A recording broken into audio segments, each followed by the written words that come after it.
Hi everybody, we're going to show you how to make the bow that is on the wreath that you're going to make. You can make the bow with either 4 loops on each side or 3 loops on each side. I'm just going to show you how to do the 3 loops, and we'll show you that first.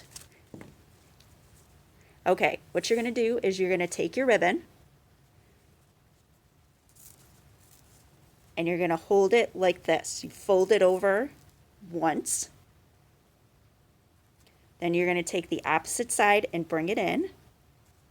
And then you're just kind of pinching it in the middle here between your thumb and your forefinger. Then you're going to kind of twist it around.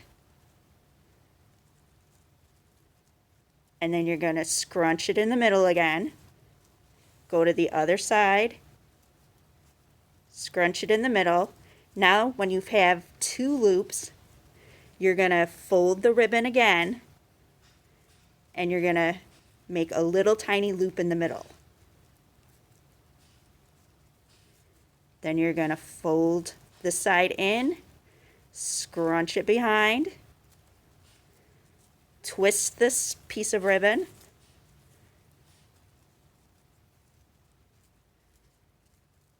and then you're going to twist it up again.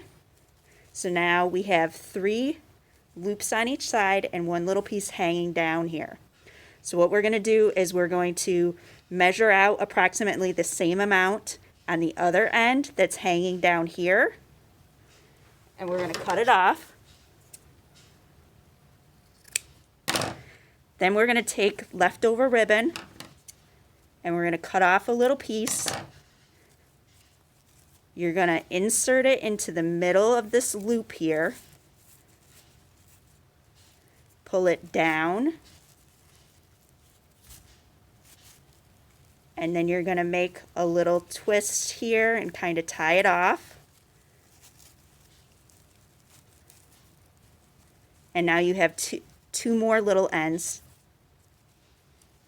And then I like to make it so that they're all even here.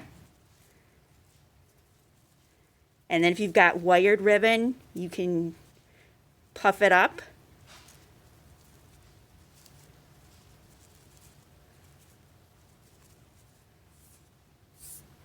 And there you have your bow.